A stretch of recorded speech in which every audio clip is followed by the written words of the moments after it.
உலகமெங்கிலும் இருக்கிற hope TV நேயர்கள் உங்கள் அனைவருக்கும் கிறிஸ்து இயேசுவின் நல்நாமத்தினாலே என்னுடைய அன்பின் வாழ்த்துக்களை நான் தெரிவித்துக் கொள்கிறேன். Study in the book of Daniel என்கிற இந்த ஆராய்ச்சி வேலைக்குள்ளாக நான் உங்களை அன்போடு வரவேற்கிறேன். இன்றைக்கு மிக மிக முக்கியமான ஒரு நாள். தானியல் புத்தகத்தினுடைய ஆராய்ச்சியை நாம் நிறைவு செய்ய போகிறோம். தானியல் 12ஆம் அதிகாரம், அதனுடைய நோக்கம் என்ன, அதில் இருக்கக்கூடிய சம்பவங்கள் என்ன என்பதை ஆராய்ந்து படிக்கத்தக்கதாக இருக்கிறோம். இந்த ஆராய்ச்சியில் நம்மோடு கூட இணைந்து கொள்ள 3 வாலிபர்கள் நம்மோடு கூட இருக்கிறார்கள். அவர்களை நாம் இந்த நிகழ்ச்சிக்குள்ளாக வரவேற்கலாம். அன்பான வாலிப பிள்ளைகளை, கர்த்தர் மட்டுமாக கூட இருந்திருக்கிறார். இன்றைக்கு நாம் தானியல் 12ஆம் அதிகாரத்தை படிக்க போகிறோம். அதற்கு முன்பாக உங்களுடைய தகவல்களை நீங்கள் சொல்லி உங்களை அறிமுகப்படுத்த நான் கேட்டுக்கொள்கிறேன். என்னுடைய நேம் செல்வின். நான் ரேடியாலஜி முடிச்சுட்டு இங்கே சென்னையில் ஒர்க் பண்ணிட்டு இருக்கேன். First welcome you, bless you. என்னுடைய பேர் எபினேசர் பால். சென்னையில் தேவனுடைய ஊழியத்தை செய்து வரேன். ஃபஸ்ட்டு கர்த்தர் உங்களுடைய ஊழியத்தை ஆசீர்வதிக்கட்டும். என்னுடைய பேர் வில்லியம்ஸ். நான் திண்டுக்கல் மாவட்டத்திலேருந்து வரேன். ஃபஸ்ட்டு ரொம்ப சந்தோஷம் உங்களை எல்லாரையும் பார்க்கறதுல. நாம் போன முறை படித்த பொழுதே தானியல் 12ஆம் அதிகாரத்தினுடைய முதல் வசனத்தில் அந்த முதல் பகுதியை குறித்து நாம் படித்தோம். மீகாவேல் யார் என்பதை குறித்து நாம் படித்தோம். நமக்காக நிற்கிறவராக, பெரிய அதிபதியாக அவர் இருக்கிறார். கடைசி நாட்களின் ஒவ்வொரு கடைசி காலங்களினுடைய சம்பவங்களை எதிர்கொள்வதற்கு, போராட்டங்களை எதிர்கொள்வதற்கு அவர் நமக்கு துணை செய்வார் என்ற நம்பிக்கையை நாம் அதன் மூலமாக பெற்றுக்கொண்டிருக்கிறோம். ஆகவே இந்த முதல் 2 வசனத்தில் 4 சம்பவங்கள் நடைபெறும் என்று நாம் பார்த்தோம். கிருபையின் கால முடிவு, அதை தொடர்ந்து ஆண்டவராகிய தேவன் தன்னுடைய ஜனங்களுக்கு கொடுத்திருக்கக்கூடிய இந்த ஒரு சத்திய வெளிச்சம் ரொம்ப ஆச்சரியமானது.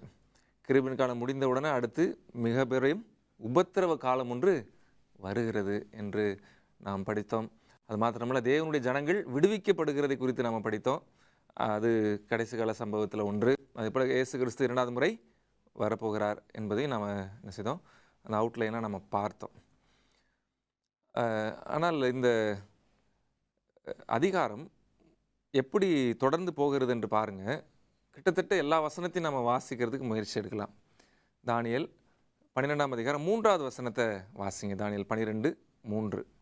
ஞானவான்கள் ஆகாய மண்டலத்தின் ஒளியைப் போலவும், அநேகரை நீதிக்கு உட்படுத்துகிறவர்கள் நட்சத்திரங்களைப் போலவும் என்றென்றைக்கும் உள்ள சதா காலங்களிலும் பிரகாசிப்பார்கள்.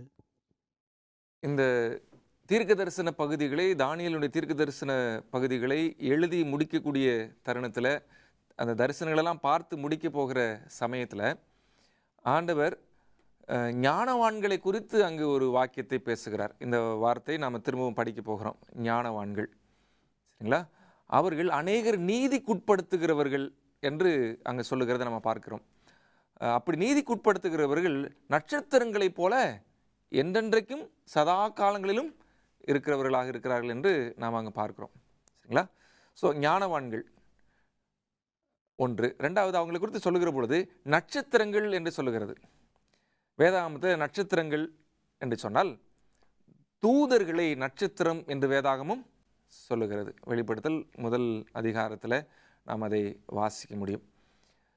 7 சபைகளுக்கும் தூதை சுமந்து சென்ற அல்லது சுமந்து செல்லக்கூடிய தூதர்களை நட்சத்திரம் என்று வேதாகமும் சொல்லுகிறது. ஆக இங்கே யாரை குறித்து பேசுகிறது என்று சொன்னால் ஞானவான்களை குறித்து பேசுகிறது. தூதை சுமந்து செல்லுகிறவர்களை குறித்து பேசுகிறது. அவர்களுடைய பணி என்ன அப்படின்னு சொன்னால் அநேகரை நீதிக்கு உட்படுத்துவார்கள் என்கிற ஒரு விஷயத்தை அங்கே தானியல் எழுதுகிறத நம்ம பார்க்க முடியும். இதெல்லாம் சொல்லிட்டு தானியல் இடத்துல ஒரு விஷயம் சொல்லப்படுகிறது. 4வது வசனம் வாசிங்க. தானியலாகிய நீயோவென்றால் முடிவு காலம் மட்டும் இந்த வார்த்தைகளை புதைப்பொருளாக வைத்து வைத்து இந்த புஸ்தகத்தை முத்திரை போடு. அப்பொழுது அநேகர் இங்கும் அங்கும் ஓடி ஆராய்வார்கள், அறிவும் பெருகி போகும் என்றான். இப்போ பாருங்க, 3வது வசனத்தில் ஞானவான்கள் என்று சொன்னார், நட்சத்திரங்கள் அப்படின்னு சொன்னார். 4வது வசனத்தில் என்ன சொல்றாரு பாருங்க, இந்த வார்த்தைகளை, இந்த புஸ்தகத்தை நீ என்ன செய், முத்திரை போடு. ஒரு குறிப்பிட்ட காலத்தில் அநேகர் இங்கும் அங்கும் ஓடி ஆராய்வார்கள், அறிவும் பெருகி போகும். அப்போ அந்த ஆராயக்கூடிய நபர்கள் யாராக இருக்கும்? விஷயம் புரியுதுங்களா? 3வது வசனத்தில் தான் அறிமுகப்படுத்துறாரு, ஞானவான்கள்ங்கிறார். அறிவுபூர்வமாக ஞானம் நிறைந்தவர்களாக இந்த தானியேல் புஸ்தகத்தை ஆராய்ச்சி பண்ணுவதற்கு ஆண்டவர் ஒரு ஜனக்கூட்டத்தை ஒரு காலகட்டத்தில் எழுப்புவார். அவர்கள் அநேகரை நீதிக்கு உட்படுத்துவார்கள். அப்போ மீதம் இருக்கக்கூடிய, அதாவது 3வது வசனத்திலிருந்து 13வது வசனம் வரைக்கும் இந்த கடைசி கால நிகழ்வுகளுக்கு ஆண்டவர் யாரை எப்படி ஆயத்தப்படுத்துகிறார் என்பதுதான் கதை. கதை போல நம்ம என்ன செய்ய போகிறோம், படிக்க போகிறோம். அங்கே இருக்கிற வரிசையிலே நம்ம என்ன செய்யலாம், படிக்கலாம். இப்போ 4வது வசனம் தெளிவாக சொல்லுகிறது, தானியேல் புத்தகத்தை நீ முத்திரை போடு. இப்போ நீ அதை என்ன செய்ய வேண்டாம், ரகசியமாக இருக்கட்டும், அது வெளிப்படையான ஒரு புஸ்தகமாக இருக்க அவசியமில்லை என்று சொல்கிறார். ஏனென்றால் இந்த புஸ்தகம் ஒரு குறிப்பிட்ட காலகட்டத்தில் என்ன செய்யப்படும், வாசிக்கப்படும். இந்த தானியேல் தீர்க்க தரிசன புஸ்தகம் எந்த பகுதிகளெல்லாம் முத்திரை போடப்பட்டது என்றால் 7வது அதிகாரத்திலிருந்து தான். அதற்கு முந்தினதெல்லாம் எந்த காலத்திலும் யார் வாசித்தாலும் புரியும், சரிங்களா? ஆனால் 7வது அதிகாரத்திலிருந்து எழுதின ஒவ்வொரு சம்பவத்தையும், இன்ஃபேக்ட் தானியேலினுடைய தீர்க்க தரிசனமே 7ஆம் அதிகாரத்திலிருந்து தான் துவங்குது, அப்படிதானே? அது தானியேல் நம்ம படிக்க துவங்கும் போதே ஆரம்பத்திலே நம்ம அவுட்லைனை, தானியேலோட அவுட்லைனை பார்த்தோம் அப்படின்னு சொன்னால் 6ஆம் அதிகாரம் தானியேல் சிங்கக்கபிக்குள்ளே போகிறார். அது வரைக்கும் கதை நிகழ்வுகள் தான், நடந்த சம்பவங்கள் கதையாக எழுதியிருக்கிறார்கள். ஆனால் 7ல் இருந்து தான் சீரியஸான தீர்க்க தரிசன வாக்கியங்கள் இருக்கிறது. ஸோ 7ல் இருந்து 12 வரைக்கும் இருக்கக்கூடிய அந்த 6 அதிகாரங்களை முத்திரை போட்டு வைக்க சொல்லுகிறார். இப்போ குறிப்பிட்ட காலம் வரைக்கும் முத்திரை போடு, அப்புறம் என்ன செய்வாங்க, அது திறந்து ஆராயுவாங்க. இப்போ நம்ம அதுதான் 4வது வசனம். 5வது வசனத்தை வாசிங்க. அப்பொழுது தானியேலாகிய நான் ஆற்றுக்கு இக்கரையிலே ஒருவனும் ஆற்றுக்கு அக்கறையிலே ஒருவனுமாகிய வேறொரு 2 பேரை நிற்க கண்டேன். சணல் வஸ்திரம் தரித்தவரும் ஆற்றின் தண்ணீர்கள் மேல் நிற்கிறவருமாகிய புருஷன் ஒருவனை நோக்கி, இந்த ஆச்சரியமானவைகளின் முடிவு வர எவ்வளவு காலம் செல்லும் என்று கேட்டேன். இப்போது இங்கே ஒரு விஷயத்தை நம்ம கவனிக்கணும். ஆண்டவர் சொல்லிட்டாரு முத்திரை போடு. எது வரைக்கும் முத்திரை போடுன்னு சொல்லிட்டாரு? முடிவு காலம். முடிவு காலம் வரைக்கும் முத்திரை போடுன்னு சொல்லிட்டாரு, சரிங்களா? முடிவு காலம் அது முத்திரைக்கப்பட்ட ஒன்றாக இருக்க வேண்டும். தானியேல் இதெல்லாம் தரிசனமா பார்த்தாரு. இப்போ இதெல்லாம் அவருக்கு ஆச்சரியமா தெரிஞ்சிச்சு. அதான் கேட்குறாரு, இந்த ஆச்சரியமானவைகள் முடிவு வர எவ்வளவு நாள் செல்லும்? நீங்கள் முடிவு காலம் வரைக்கும் நீங்கள் முத்திரை போடுன்னு சொல்கிறீங்களே, இந்த ஆச்சரியம் நடக்கிறதுக்கு எவ்வளவு காலம் செல்லும் அப்படின்னு கேட்குறாரு. அதுக்கு என்ன பதில் வருதுன்னு பாருங்க, அடுத்த வசனம். அப்பொழுது சணல் வஸ்திரம் தரித்தவரும் ஆற்றின் தண்ணீர்களின் மேல் நிற்கிறவருமாகிய புருஷன் தம்முடைய வலது கரத்தையும் தம்முடைய இடது கரத்தையும் வானத்துக்கு நேராக ஏறெடுத்து, ஒரு காலமும் காலங்களும் அரைக்காலங்களும் செல்லும் என்றும், பரிசுத்த ஜனங்களின் வல்லமையை சிதறடித்தல் முடிவு பெறும்போதே இவைகளெல்லாம் நிறைவேறி தீரும் என்றும், என்றென்றைக்கும் ஜீவித்திருக்கிறவர் பேரில் ஆணையிட கேட்டேன். சரி, என்ன சொல்றாரு பாருங்க. இவருடைய தானியேலுடைய நோக்கமே என்ன அப்படின்னா, ஆசை என்னவா இருந்துச்சுன்னா, இந்த முடிவெல்லாம் நடக்க போகிறதே, இந்த முடிவெல்லாம் எப்படி நடக்கும், அது எப்போ நடக்கும் என்பதை தெரிந்து கொள்ளணும்னு ஒரு ஆசை. அந்த ஆசைக்கு அவர் சொல்றாரு, நீ காத்திரு, அது காலங்கள் அரைக்காலம் செல்லும் வரைக்கும் இருக்கும். அது மாதிரி பரிசுத்தவான்கள் சிதறடித்தல் முடிவு பெறுகிற பொழுதே இவைகளெல்லாம் சம்பவிக்கும் அப்படின்னு சொல்றாரு. அது நம்ம ஆல்ரெடி என்ன செஞ்சோம், ஆராய்ந்து படித்தோம். அது என்ன அர்த்தம் அப்படிங்கிறது நமக்கு தெரியும். அப்போது இங்கே ஒரு முடிவு காலம் என்பதை ஆண்டவர் எந்த வருஷத்தில் சொல்கிறார்? 1798 வருஷத்தை குறித்து பேசுகிறார். நம்ம ஆல்ரெடி அதை படிச்சிட்டோம். ஸோ அது நமக்கு கன்ஃபியூஷனாக இருக்க வேண்டியது இல்லை. ஸோ இந்த காலத்தில் பாப்பு ரோம மார்க்கத்தினுடைய ஆளுகையின் முடிவு, ஒன்று. அடுத்தது பரிசுத்தவான்கள் சிதறடிக்கப்படுதலில் முடிவு. அடுத்தது இந்த காலகட்டம் தான் முடிவு காலத்தின் ஆரம்பம். சரிங்களா? இந்த காலம் 1798 என்பது முடிவு காலத்தின் ஆரம்பம். Beginning of the end times. சரிங்களா? Beginning of the end times. இப்போ நம்ம எத்தனாவது வசனத்தை வாசித்து முடித்தோம்? 7வது வசனத்தை வாசித்து முடித்தோம். சரிங்களா? இந்த 7 வசனங்களுக்குள்ள நம்ம என்ன கண்டுபிடிச்சிருக்கிறோன்னா முடிவு காலம் எதுன்னு கண்டுபிடிச்சு முடிச்சிருக்கிறோம். இப்போ பாருங்க 8வது வசனத்தை வாசிங்க. நான் அதை கேட்டும் அதன் பொருளை அறியவில்லை. ஆகையால் என் ஆண்டவனே, இவைகளின் முடிவு என்னவாயிருக்கும் என்று கேட்டேன். சரி, இவருக்கு இன்னும் அந்த கியூரியாசிட்டி போகலை. இன்னும் என்ன கேட்குறாரு? ஆண்டவரே, எப்படி தான் இருக்கும் ஆண்டவரே? இப்படி இவ்வளோ தரிசனத்தை பார்த்துட்டு அவருக்கு என்ன ஒரு ஆசைன்னு, இது முடிவை பார்க்கணுன்னு ஒரு ஆசை. அவர் என்ன நினைக்கிறாருன்னா, நம்ம இருக்கும்போதே நடந்துருமோ அப்படின்னு நினைக்கிறார். சரிங்களா? அந்த அந்த கேள்வி அப்படி தான் இருக்குது. அப்படி நினச்சாரான்னு நமக்கு தெரியாது. ஆனால் அந்த கேள்வி அப்படி தான் இருக்குது. ஆண்டவர், இது எப்படி இருக்கும், நான் பார்க்கணும் அப்படின்னு ஆசைப்படுறது மாதிரி அவர் என்ன செய்கிறாரு? கேட்குறாரு. இப்போ அடுத்த வசனத்தில் அவருக்கு என்ன பதில் வருது பாருங்களேன். அதற்கு அவன், தானியேலே, போகலாம். இந்த வார்த்தைகள் முடிவு காலம் மட்டும் புதைபொருளாக வைக்கப்பட்டும் முத்திரிக்கப்பட்டும் இருக்கும். இந்த வார்த்தைகள் முடிவு காலம் வரைக்கும் முத்திரிக்கப்பட்டு இருக்கும். நீ போகலாம். இவ்வளோ பெரிய தீர்க்க தரிசனத்தை எழுதி முடிக்கிறவர் பார்த்து சோர்ந்து எத்தனையோ முறை விழுந்து எழுந்து நின்று தைரியமாக தரிசனத்தை பார்த்து கடைசியில் அவர் சொல்கிறாரு, நீ போகலாம்ப்பா, உன் வேலை முடிஞ்சிருச்சு அப்படின்னு சொல்கிறாரு. ஏன் போகலான்னு சொல்லிட்டாரு தெரியுமா? நீ மிக முக்கியமான ஒரு பணியை செஞ்சுருக்கிற. இந்த முடிவு காலத்தில் நீ இருக்க போகிறதில்ல, அதுக்கு இன்னும் நாள் செல்லும். ஆனால் ஒரு ஞானவான்களுடைய கூட்டம் ஒன்று வரப்போகிறது. ஒரு ஜனம் எழும்ப போகிறாங்க. அவங்க இந்த முடிவை பார்க்க போகிறாங்க. அவங்க தான் இந்த காலகட்டத்தில் இருக்க போகிறாங்க. நீ அதை தெரிந்து கொள்ள வேண்டாம். மற்ற காரியத்தை அவங்க பார்த்துக்குவாங்க. நீ முத்திரை போடு. விஷயம் என்னென்ன, தானியேலுக்கு இந்த தீர்க்க தரிசனம் முற்றிலுமா என்ன செய்யலை? புரியலை. ஆனால் ஆண்டவர் அங்குமிங்கும் 6000 ஒரு கூட்டம் வரும், அந்த கூட்டம் பார்த்துக்கும்பா, நீ போ அப்படின்னு சொல்லிட்டார். அடுத்த வசனத்தை வாசிங்க. அது யார் அந்த கூட்டம்? அநேகர் சுத்தமும் வெண்மையுமாக்கப்பட்டு புடமிடப்பட்டவர்களாய் விளங்குவார்கள். துன்மார்க்கரோ துன்மார்க்கமாய் நடப்பார்கள். துன்மார்க்கரில் ஒருவனும் உணரான், ஞானவான்களோ உணர்ந்து கொள்வார்கள். இதுதாங்க அந்த ஞானவான்கள்.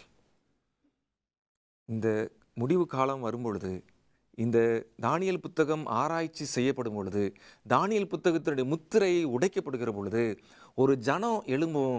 அவங்க ஞானவான்கள். அவர்கள் என்ன செய்வாங்களாம்? அந்த வசனம் என்ன சொல்லுகிறது? அவர்கள் எப்படி ஞானவான்களாக மாறுறாங்க அப்படின்னு சொன்னால், அநேகர் சுத்தமும் வெண்மையுமாக்கப்பட்டு புடமிடப்பட்டவர்களாய் விளங்குவார்கள். இந்த ஞானவான்கள் சும்மா ஞானவான்களாக வரலங்க, அவங்க புடமிடப்படுறாங்க. அவங்க ஞானவான்களாக வரணும் அப்படின்னு சொன்னால் ஒரு புடமிடுதலுக்குள்ளே போகணும். அந்த புடமிடுதல் எப்போ வரும் தெரியுமா? அவங்க எப்போ தீர்க்க தரிசன புத்தகத்தை, தானியேல் புத்தகத்தை படிக்கிறாங்களோ அப்போ அந்த அனுபவம் அவங்களுக்கு புடமிடுதலை கொண்டு வரும். விஷயத்தை புரிஞ்சுக்கணும். இவங்க சாதாரண அனுபவத்துக்குள்ளே கடந்து போக மாட்டாங்க. எப்போ யார் தானியேல் புத்தகத்தை திறந்து வாசித்து படித்து புரிந்து கொள்ள முயற்சி எடுக்கிறாங்களோ அந்த கூட்டம் புடமிடுதலுக்குள்ளே போகுதுன்னு அர்த்தம்.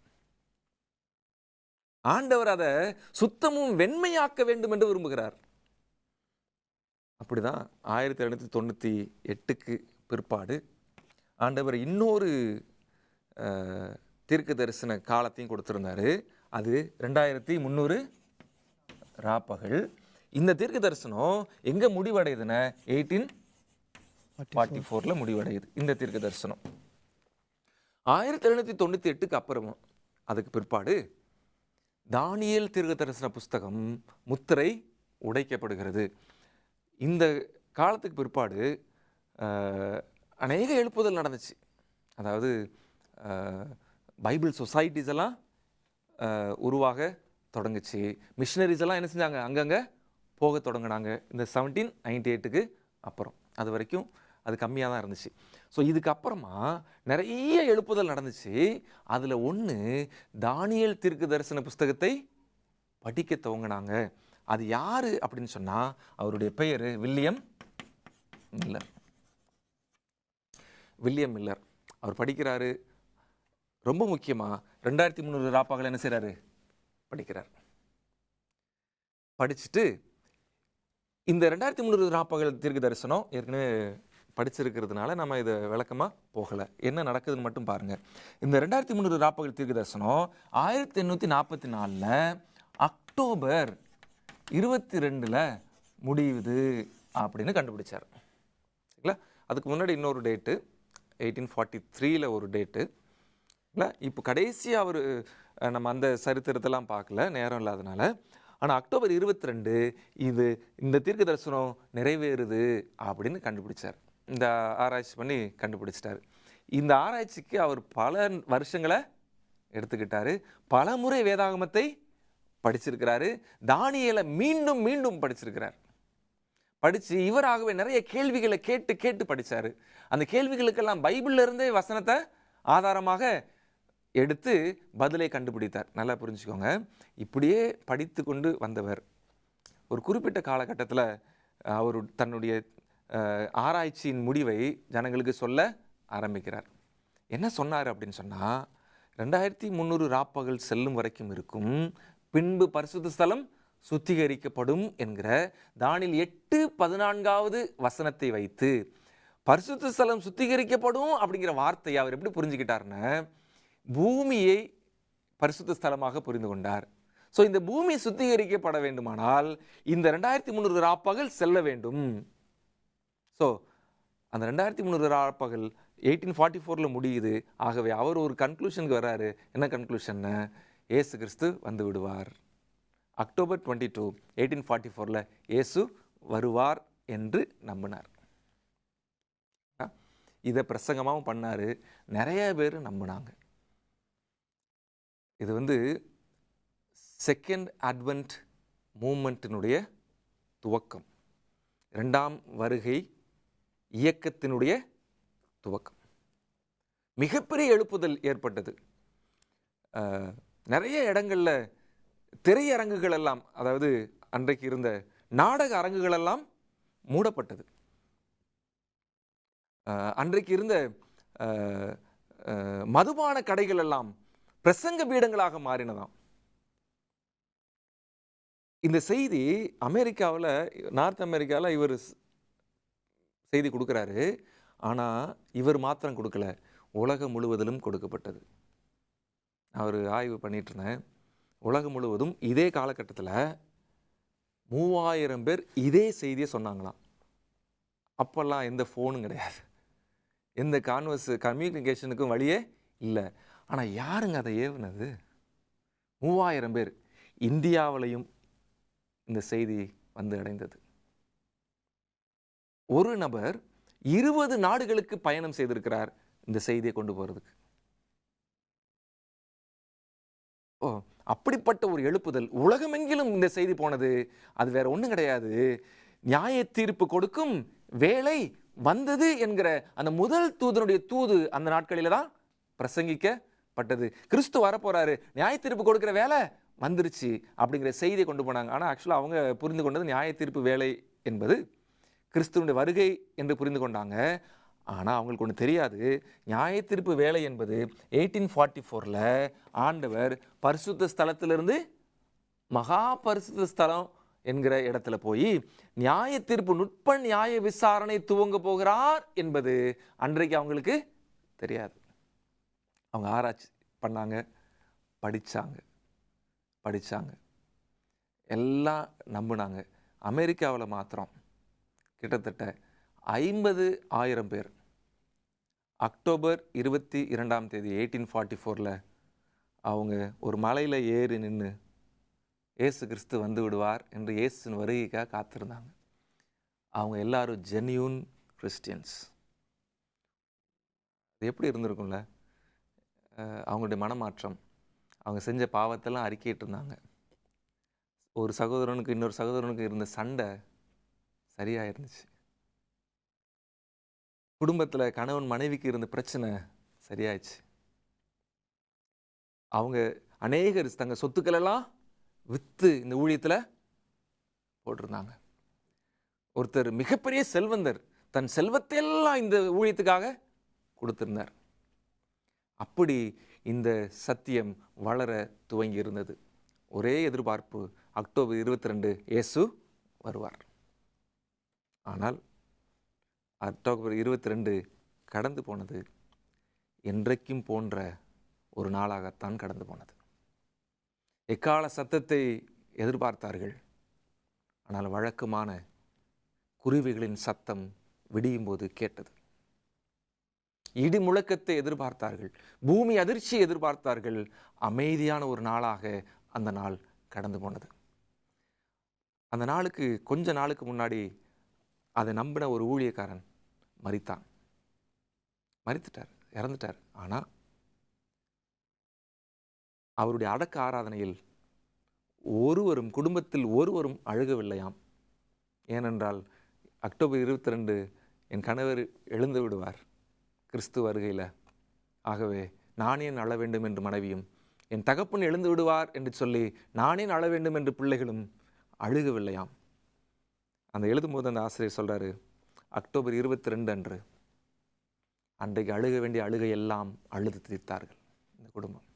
ஏன்னா அன்னைக்கு அவங்க இயேசு கிறிஸ்துவை பார்க்க ஆசையாக தான் இருந்தாங்க. ஆனால் அவங்க அப்பாவுடைய கல்லறை திறக்கும்னு அவங்க காத்துட்ருந்தாங்க. எல்லாரும் மலைக்கு போயிடும்போது அந்த குடும்பம் வீட்டில் இருந்தாங்களாம். என்னை பக்கத்தில் தான் புதைச்சிருக்கிறாங்க. எவ்வளோ பெரிய எதிர்பார்ப்பாக இருந்திருக்குல்ல. ஆனால் அந்த குடும்பம் அன்றைக்கு அழுக வேண்டிய அழுகையெல்லாம் அன்றைக்கு அழுதது. முடிஞ்சிருச்சு, இயேசு வரல, என்ன செய்யலாம்? எப்படி முகத்தை வெளியில் காட்டுறது? ஏமாற்றம், மாபெரும் ஏமாற்றம். யாரும் வெளியில் போய் யார் இடத்துலையும் பேச முடியல, சத்தியத்தை சொல்ல முடியாது. அப்படியே அமைதியாக உட்கார்ந்துருக்கிறாங்க. அந்த 50,000ல் 50 பேர் மாத்திரம் சத்தியத்தை மீண்டும் படிச்சுட்டு கண்டுபிடிச்சாங்க, கிறிஸ்து இந்த பூமிக்கு வரலை, அவர் பரிசுத்த ஸ்தலத்திலேருந்து மகா பரிசுத்த ஸ்தலம்தான் போகிறாரு அப்படிங்கிற விஷயத்தை கண்டுபிடிச்சாங்க. அந்த கண்டுபிடிச்ச கூட்டத்தில் வில்லியம் மில்லர் கிடையாது. வில்லியம் மில்லர் இல்லை. இவர் தான் இந்த சத்தியத்தை சொன்னவர், ஆனால் அவர் இல்லை. அந்த கூட்டத்தில் ஜேம்ஸ் ஒயிட் அப்படின்றவர் ஒருத்தர் இருந்தார், ஹைராம் எட்சன் அப்படிங்கிறவர் ஒருத்தர் இருந்தார், ஜோசப் பேட்ஸ் அப்படிங்கிற ஒருத்தர் இருந்தார். அந்த கூட்டத்தில் எலன்ஜி ஒயிட் அப்படிங்கிற ஒரு அம்மையாரும் ஒரு சகோதரியும் இருந்தாங்க. இதில் 50 பேரில் இவங்கெல்லாம் ஒரு நமக்கு அறிந்திருக்கிற ஒரு சில நபர்கள். இவங்களெல்லாம் சேர்ந்து படிச்சுட்டு இப்போது ஏமாற்றத்துக்கு பிற்பாடு தைரியமாக எழுந்து நிற்கணுங்க. ஏமாற்றத்துக்கு பிற்பாடு அந்த இயேசுவை மீண்டும் பிரசங்கிக்கணும். எப்படி இருக்கும்?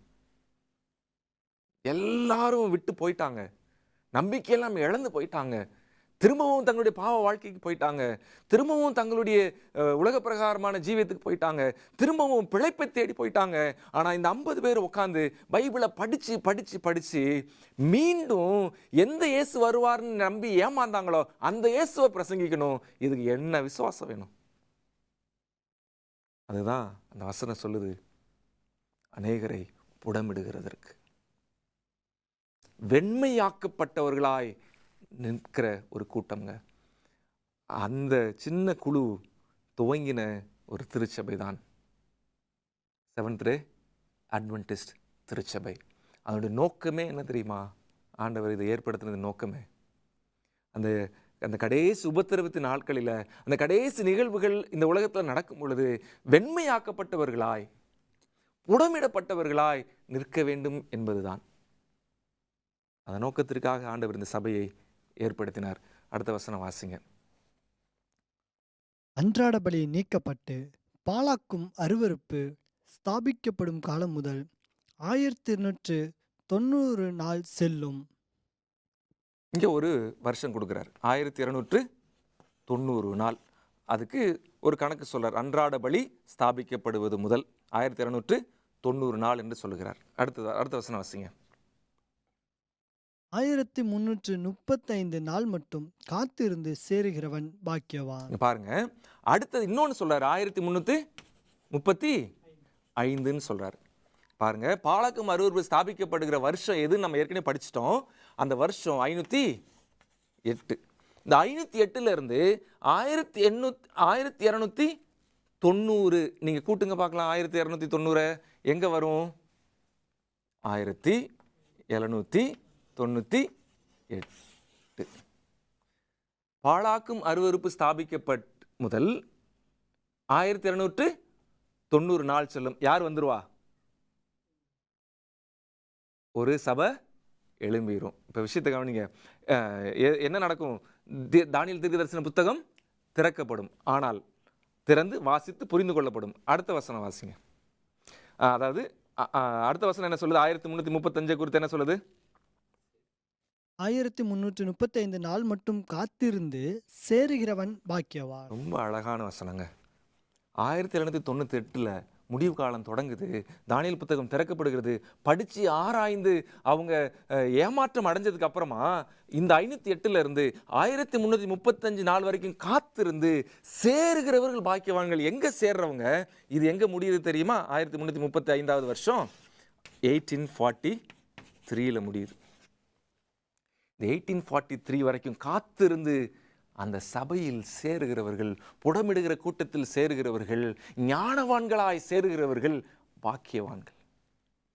நம்மெல்லாம் பாக்கியவான்கள். இந்த காலகட்டத்துக்கு அப்புறமா அந்த உண்மையான திருச்சபைக்குள்ள, உண்மையான சத்தியத்துக்குள்ள கடந்து போறவங்க பாக்கியவான்கள்.